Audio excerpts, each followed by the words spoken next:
The following is an original audio series from Sierra International Machinery, Pile of Scrap, with your host, John Sacco. Well, hello, everybody, and welcome to ISRI 2023. And my first guest on Pile of Scrap is none other, Bruce Blue, my dear friend. Thank you for having me, John. I appreciate it. Brother, good to have you. Thank you. Bruce, you and I, somebody was just asking us how long we've known each other. 25 years, Over probably. 25 years now. Yeah, I remember your dad very well. Loved your dad. Good man. Well, thank you. Yeah, well, Dad was an icon. I can't tell you how many people come up to me during the convention and say, I miss your dad. Yeah. Because they also were the smokers who would love to go sneak out and have a cigarette with my dad. I used to sit here and talk to him for hours. Just sit here and talk to him. Phyllis used to love to talk to him. Oh, yeah. Well, Bruce, this is a very special convention for you. Yes, it is. You're getting the ISRI Lifetime Achievement Award. I'm so proud. I just can't imagine me getting this award, but I have been on a high since they called me. I'm so honored that I don't know what to tell the people. So I'm going to say in my speech Thursday that I'll write all my friends when I get home, because I don't know what to say. I'm just so humbled by this that there's no words I can say. Well, I know what I could tell people about you is nobody. Look, I've been around, former ISRI chair. You were my convention chair. We'll have some convention stories. A lot of fun. But you know what, Bruce? Nobody loves ISRI.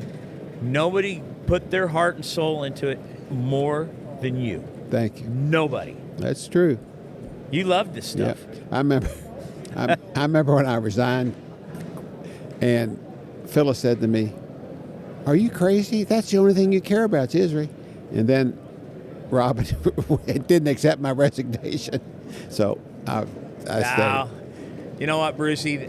You are so deserving. Today's ceremony, we had Rob Goldstein at altar, and Rob is so gracious. And to Rob, it was more the Goldstein family. It was altar story that really he felt was, and he's a gracious, very deserving. But Bruce, here you are. You're not the biggest. You were never the biggest metal recycler, but you were always the honest metal recycler. You were the guy who always told the truth, and that's probably why you're getting recognized for your work, your honesty, and your integrity, because you have all of that, and it's undeniable. Thank you. I appreciate it. I love this. I just love this industry. It's changed so much, but people say, well, what do you do? I said, you can't plan a day in the industry. I said, I remember when I first started, copper go up or down 3 cents and shut the exchange down. People said, what are you talking about? But that's what... When you started, what was the price of copper when you started out of 50 cents. 15 cents? 50. 50 cents. 50 or 60, yeah. What's copper today, $4? Close to $4. Mm-hmm. Kind of a... Yeah, kind of big and I increase in can tell value. you that even we bought aluminum cans, not like some of these people, but I can tell you that it was back when I was working. If it got below 35 cents, nobody sold the cans. And we had people. The police would come and say, "Bruce, quit buying screen doors." I said, "Why?" They said, "Because they're turning them off the houses they come by." I said, "Okay, I'll stop buying screen doors." So, Bruce, when did you start in this industry? I graduated Oklahoma in 1968. I started right away. Started in June. I worked in my family business till 82. I didn't get along with my older brother. So then I started Freedom Metals in 83, I think. Started with 3 people. We did get to $200 million in sales and 200 people, but I messed up, and I'll take full. I was at the top. No, we're not going there. Okay. Bruce, you've done so much in this industry. You have seen so much. So to you, as you look at our industry today versus when you started, what's some of the biggest changes that are just really almost inconceivable for when you started and where we are today? I don't think the younger people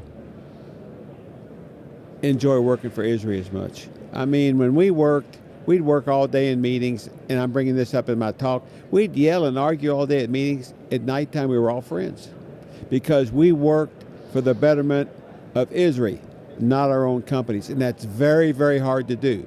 That's extremely hard to do today. But we wanted to get ISRI better. Well, I'm a former chair, right? So I love this place, and it's just, I've always promoted it in my podcast. I've had Robin, and Robin was starred in my docu-series Repurposed, our industry's special. I like to say, without us, nothing gets made.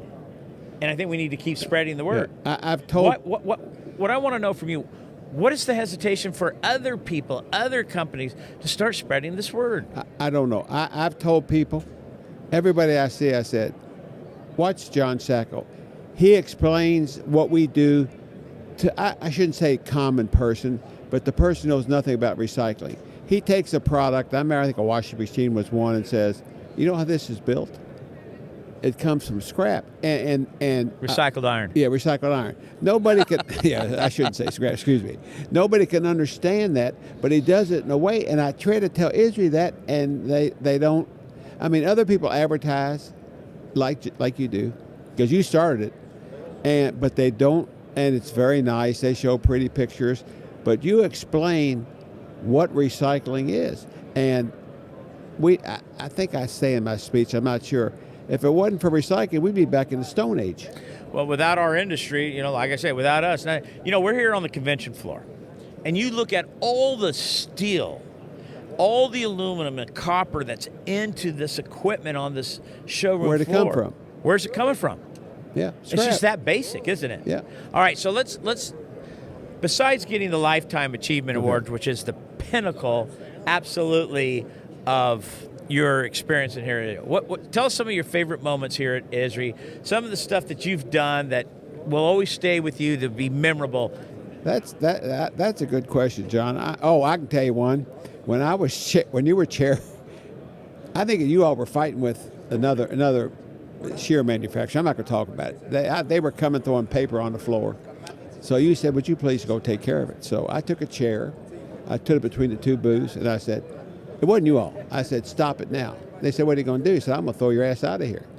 They said, I forgot all about that. They said, you can't do that. I said, you want to bet I can't do that?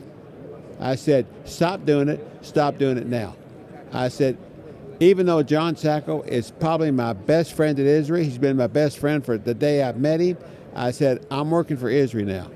And you stop it or you're out of here. And they finally stopped it. But it's just crazy things we've done. I don't know. I remember Joel Denbo, we were eating dinner at some steakhouse, and he goes to, there's some kind of bar. They said, come on in. And Joel says, I'm a Baptist minister. I can't. And I just burst out laughing. I mean, just this crazy little things like that. The fun little things. Yeah. Do you remember we were at dinner at,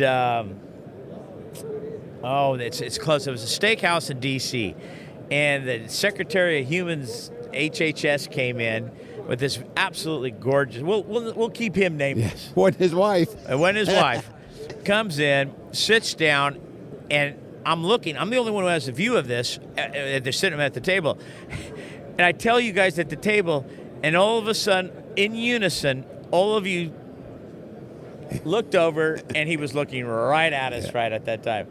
He got up and left soon thereafter. I remember the time, and I shouldn't say this. Well, then maybe you shouldn't say it. No, probably the last time I really drank, because I don't drink. I can't drink anymore. The doctor won't let me. But I had too many. There was that lady there, and I don't know if I was hitting on her. I don't remember anything about it. You told me, it was your friend's wife. It's Monica's best friend. Oh, my God. And you tell me what I did, and I said, the problem is that she's a beautiful woman. I said, and she's so nice, and you fell in love. You had hearts dancing over your head. They were like... That's the funniest thing. I don't remember it. That's why you stopped drinking. Yeah. No, I just love, I'm going to say it, I love ISRI. I love ISRI. And the sicker I got, the more I loved ISRI. I'm going to tell a story that I was on the floor at the Mayo Clinic when I had heart surgery. And they said, what are you doing on the floor? I said, I'm reading Robin Wiener's report, because I got to get up and go to an ISRI meeting tomorrow morning, and Wiener doesn't like me to be late or unprepared. It's 3 a.m. And I said, but I can't find the door, find my clothes. So the next day, the head of nursing and the head of the hospital come and say, Mr. Blue, we had to do 4 hours of paperwork on you because you were on the floor. That's the worst thing can happen in the hospital. I mean, I've been really sick. I mean, I've almost died 5 times, and I can't figure out why God saved me. I can't figure it out. Well, I think it's because He loves you too. Oh, I hope so. I mean, I just love this industry. I've met so many I've met way more nice people than jerks, and there are a bunch of jerks. But I mean, guys, I'd do anything for you. I mean, the definition of a leader, and somebody said this about Tom Brady, is he'll say, come on and go, and people follow him, they don't ask where we're going. And I'd do that with you. Well, thank you. I mean, if I had to buy a piece of equipment, I wouldn't even ask your price. I'd just say, send it to me, because I know how you are. Well, and your employees love you. I mean, I was just talking to them. They all love you. I mean, you put something always in there. I paid him. About your equipment is perfect. I mean, you know how to run things, and you do it properly. I mean, I just love you. Well, we look. I grew up in the industry as a processor. The first piece of equipment I ever operated was a broom. We've shared these stories, but in today's world where environmentalism is so important, we now have a vacuum truck to vacuum our yard, literally vacuum up any dirt particle. Yeah. And I think it's our fiduciary responsibility to the environment, if you will. Today, you've either got to be so small where the government doesn't see you, or huge. I remember I used to call OSHA, come in, do an inspection. People say, are you that dumb? I said, no, I'd come in and they'd know that I wasn't trying to hide something. And if I had something wrong, which they found, they'd always give me time. They wouldn't find me, and I did it. We'd call the DOT in, talk to our truck drivers. I mean, you got to be proactive in this business, and that's well, I don't know if I was successful or not, but I always tried to do that, and I always helped my employees. I was like a bank. I lent all my employees money, and 99% of them paid me back. I never charged them interest or anything. I heard all sorts of stories, but I tried to pay as much as I could. But our employees are hardworking. A lot of them don't have an education. They need help because people are always trying to beat them, and I tried to stop that. Well, Bruce, I think again that's a testimony of your character, who you are. Because look, we got to make money to stay in business in this industry, right? But money wasn't your driver, No. Doing good and being there for your people, being there for, environment and doing all the things, doing the right thing. Yeah. That's who you are. We have two environmentalists in Louisville, big time, and they're rough, but they're both friends of mine. And they'll come to me and say, Bruce, what's the recycling industry think about this? And I'd tell them, and I'd go to them and say, we're doing this, what do you think? And people say, well, why do you? I said, because they trust me. And we didn't always agree, but they knew I gave an honest opinion. And they knew that when I asked them something, I was telling them at least what I thought was the truth. You got to get along. And today, I don't think everybody wants to fine everybody and put everybody out of business. You got to talk to people. The people don't talk anymore. True. And I think we need to keep the communication lines open, right. and hopefully we'll go there. All right, there's something that just popped in my head. Uh-oh. When you were convention chair, not when I was chairman, I think it was when Joel, and you got inside some gigantic bubble on stage, and I'm thinking to myself, can he breathe in that thing? Yeah, I'll tell you, they lost the tape, which is a shame. What it was, they had this was in Las Vegas. They had a person that came out and danced in a bubble, and he was doing all sorts of stuff. And they put a sheet up, and then he got out of the bubble, I got in, I had all sorts of stuff on, and I had to walk up the stairs, was the hardest part in the bubble. And before I got in there, they said, Robin, you can't be late. You got to be on time because Bruce only has so much air. And if he goes out of air, he's in deep trouble. He's the convention. He's got to give a speech. And that's the most fun I've ever had at ISRI, doing that. Well, it was pretty crazy when you were doing that. Oh, yeah. I'd like to do it again. Could you breathe okay? Yeah, I was I didn't notice until I got out. I was out of breath. But I didn't. The hardest thing was climbing stairs in a bubble, in a ball. I was in a ball with air. It was a lot of fun. I enjoyed it. I'd do it again in a minute. So when we worked together, when I was chair, we had Stanley McChrystal. Yeah. And we had George W. Bush. And, I always think back at when it was Monica, my two kids, Giovanna and Giancarlo, you, Jerry and Terry Sims, and Robin. That's it. Yeah. 45 minutes with a former president of the United States. Forget about the politics, because it isn't about politics. Yeah. He's a former president. And you're sitting in that room with that guy. Yeah, it was fantastic. the best thing I've ever done in my life was with you when we went to Belgium. And you know what it is? We got to take down the American flag in a national cemetery with the snow at the same time the same dates of the war. And I will never, ever forget doing that. That was the proudest moment of my life. You know what, Bruce? That is, where I've been so ISRI focused here because of your achievement, but that was one of the greatest trips of all time. We did the Battle of the Bulge. Yeah, remember you and I got in the foxhole from we a got real in the foxhole foxhole right outside of Foy, where the Easy Company attacked the town of Foy. And it was during the exact time of the war. It was snowing. We had that guide we had was the best, but it was the best. But taking that flag down, I said, will be my memory of a lifetime. The honor, they were playing taps. Yep, we're playing taps. You and I are lowering, Joel Dembo and his cousin Donnie, the four of us, lowering the flag, then folding it up properly. It was snowing lightly, not heavy, it was snow on the ground. And you talk about sacrifice. Yeah. How about what those soldiers did during World War II and in the Korean War veterans, the cold that those guys were under. And we got to go home at the end of our tour. It started getting dark, so we'd get in our van, we'd go back to the hotel. Yeah, and those boys had to stay out there all night. I'm not going to get into politics, but that would bother me. People don't realize what our country used to stand for. It doesn't stand for anything anymore, and that really bothers me. I mean, I don't know. I'm very down on politics. We just had a big shooting in Louisville, and one officer had been on the job one day. He's in critical condition. And the next minute they say the Louisville police are crooked. Well, maybe they are, but they saved a bunch of people's lives. Then we had another shooting. We had 3 shootings over this weekend. I don't know I'm afraid to go to downtown Louisville. I'll go there I go for the plays, I go for the orchestra, but I'm not going, it isn't worth going down there. And it's scary. I mean, it's scary. It's not safe. It's safe here. Oh, it's safe here. It's safe here. ISRI's a safe. ISRI's your safe zone, Bruce. I love ISRI. I mean, people don't realize, I love ISRI. I mean, the sicker I got, the more I loved ISRI. People say, are you nuts? Hey, truthfully, the sicker I got, I mean, let's exclude family for a minute. The sicker I got, the more I wanted to do for ISRI. There must be something wrong with me. No, Bruce, you know what? Because we are a family here. Yeah, we are. And the people that we have spent years with, the hours of working side by side, everything we've done. I love ISRI. People go, why are you? Well, I'm a former chair, but you should be tired of it. No. I've never tired either. I don't know if you remember, before Phyllis died, she loved you. She went to you and said, take care of Bruce. Do you remember that? Yeah, I mean, we're sitting in Los Angeles. She said, you be sure and take care of Bruce. 2011. I miss her every day. Even though I'm married again and I got a great wife, why she puts up with me.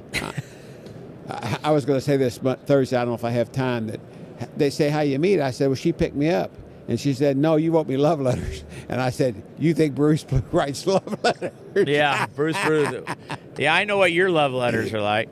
But, there's another person you and I loved and we missed, is Jerry Sims. Oh, yeah, I'm going to talk about him. Terry called me. And I said, Terry, why don't you come to the convention? I'll pay for it. I know you get in free I said, I'll be glad to pay for it. She said, no. And I'll tell you something, it brought tears. I almost cried. It brought tears to my eyes. Because Jerry Sims, I mean, he was just the nicest guy. We had more fun together. I mean, if you thought about it, he was straight as an arrow, but when we got him out, you didn't invite me because I wasn't supposed to go to those little things y'all had about with how to talk to the press and all that, and I'd go in there with you, and we had fun. Well, we had such a camaraderie, and Jerry, look, as chairman, Jerry was my wingman. I brought him in on everything. Mm-hmm. So you were the convention chair, and so he was, to learn about the convention as the chair-elect, you had to go. And the bond and the friendship, you, me, Phyllis, Monica, Terry, and Jerry, you will never, one day I'm working and he calls me on the phone. He says, you got to come down here. I got to talk to you. I go, oh, what have I done wrong? Never talked to me like that ever. So I go down there and I said, Jerry, have I done something wrong? No, so I want your honest opinion. You don't lie. I know you don't. Tell me the honest. I said, what is it? Is Stephen Moss okay to run the convention? I said, Jerry, I'll take my reputation on. He's okay. He said, that's all I want to hear. I said, can I go back to work? Well, and Jerry, well, and that's it. That's who you are. You're an honest guy. You told him straight up. And Stephen Moss, let's face it, he's done a hell of a job. He has, and I'm going to tell Kudos to Stephen Moss because he's put the guy puts in a lot of effort. I'm going to say ISRI, that. I'm going to say that in my talk tomorrow. What? I mean, he has taken ISRI, believe it, to the next level. Look at all this advertising they've done. It's just phenomenal. And you got to give him credit. Chuck's gone, and I talk about Chuck, but Chuck taught Stephen and I, and I told Brian, I've told Robin, I said, we have got the best staff I have ever seen. Don't get rid of them. They got one of the ladies, I think her name's Rebecca, helps. Yeah, well, she runs the show. Runs the show now. And I said, you got to keep these people. I said, I don't care what you pay them. Keep them. I said, it makes your job easier. Right. I said, they called me, Bruce, you okay? You feel okay? I forgot who called me. He said, Bruce, you don't feeling good. Quit doing anything. Just, you got to make it to the convention. I got more, and then Brian called me. He didn't have to call me. He's the chair. He said, are you okay? I said, no. He said, well, you better be there Thursday.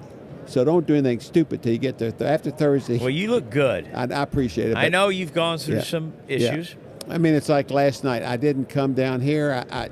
One of my friends took me out to dinner at 5 o'clock. I think I was in bed at 7 o'clock. Well, I got to make, and you're gonna I'm going to sit in the booth here all day. I got nothing else. I'm going to just sell you. I'm going to sell a couple of machines. Yeah.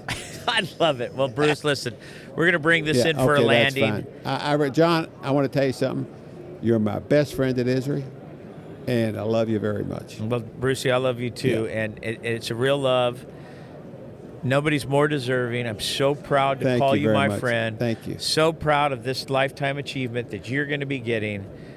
And, it's so well deserving because your efforts are so obvious and it's recognizable. And, to get that recognition, it's awesome. I will tell you, my speech is from the heart. I mean, you probably know that. Yeah. Everything's from your heart. Yeah. Okay. Well, listen, brother. Thank you for doing this, John. I love you. I Thank do you too. for joining me for You this. call me anytime you need something.